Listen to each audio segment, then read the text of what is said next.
Hurmatli do'stlar, hammaga assalomu alaykum. Biz bir qabristonga bir oydan beri iltimos qilib shu akamiz oldiga keldik. Assalomu alaykum. Ismlari Nurulla aka. Bizga iltimos tushyapti bu hafta. Bir emas, ikkita iltimos tushyapti. Iltimos video oxirigacha ko'riladi. Birinchi iltimos Samasaboy 7 gektarlik qabristonni o'tlarini o'rishimiz kerak, lekin undan oldingi bundan ham sal kattaroq muammoli ishlar bor. Qani ketdik. Birinchi o'rinda bu qabristonning darvozasi yo'q. Holati shu. Mana darvozani yangilab beriladi deyishyapti. Keyin mana bu yerdan bir kun hasharimizni qiling aka, shu yerdan haligi shag'allar bilan beton qilaylik deyaptilar.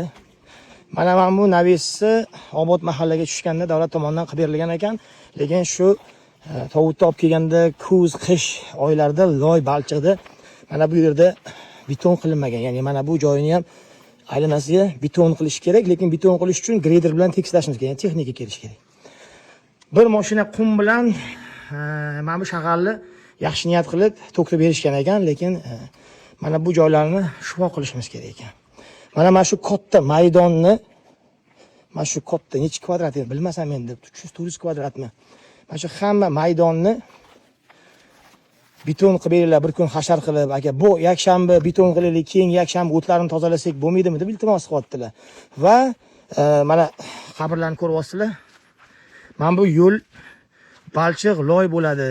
Bitta inson shu yerga bir beton qilib berishga topilmadi. Ko'p iltimoslar bilan chiqdik deyaptilar. Shunga nima deysizlar?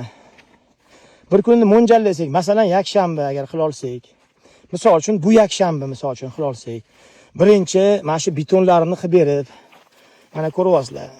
Mana bu yerda sharoit yo'q. Mayitni tovutdan aytga qo'yib, bu yerda tilovat o'qiydigan, odamlar o'tiradigan joyini sharoiti ham yo'q, darvozasi ham yo'q do'stlar, mana qaranglar-da. Endi bu tomoniga biz oxirigacha borib keldik. Hozir sizga shu yerdan agar kamera olsa qabrlarni ko'rsataman. Ko'ryapsizlarmi qabrlarni?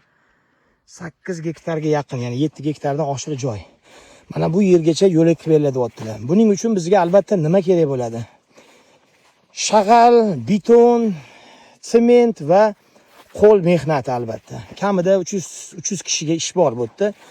Lapatkalar bilan o'sha qorishtirib qilsak ham bo'ladi, lekin tayyor beton olib kelib turib mashinada quysak ham bo'ladi. O'zimiz shu yerda qorishtiradigan bo'lsak, bizga suv kerak. Suv yo'q. Mana bu tomonda soyda suv bor ekan. O'shanga nasos olib kelib suvni shlankada tortsak bo'ladi. Lekin unga svet ham o'tmagan ekan bu yerda. Svetning o'rniga dvijok olib kelsak bo'ladi. Shuni ruchnoy qilamizmi yo tayyor samasval beton sotib olamizmi? Mana shu maydonlarga, mana shu yerlarni hammasiga beton qilib beringlar deb iltimos qilishyapti. Nima qilamiz? Mani mo'ljalim o'zimcha reja qildim. Endi Xudoga shukr, hali shu kungacha rejalarim pand bermagan. O'zimcha rejam bu yakshanba tezlashib turib, agar bir kunda darvozasini yangilasak, svarshiylar bu yerda darvozasini qilaversa, shu voqchilar mana bu devorlarni shuvash-o'rsa, betonchi komanda bo'lib turib, betonlarini quyib, greder tekislab bersa yoki mana bunaqa shibyonkadan ko'proq olib kelib turib, urovingni nolga chiqarib turib, bu yog'ini beton qilaversak, bu hafta shuni qilib turib, keyingi yakshanba esa o'tlarini tozalash uchun hashar, birinchi o'zimizga sharoit qilsak-da bu yerda. Ya'ni sharoit qilsak. O'sha baribir hashachida choy ichadigan joy bor, dam oladigan joy. Bittagina mana shu naves bor ekan, salqin joy. Albatta hashachida charchab qolganda, o't o'rganda charchab qolganda, nafasini rostlagani birinchi bu hafta, bu yakshanba sharoit qilib turib, keyingi yakshanba 7 gektardan ortiq maydonni o'tlarini o'rib, mana shu joylarning darvozalarini chiroyli qilib chiqib ketsak, nima deysizlar?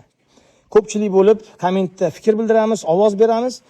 Agar bosing aziz aka, davay biz ishchi kuchidan qo'rqmang, betonlarni qovurib tashlaymiz.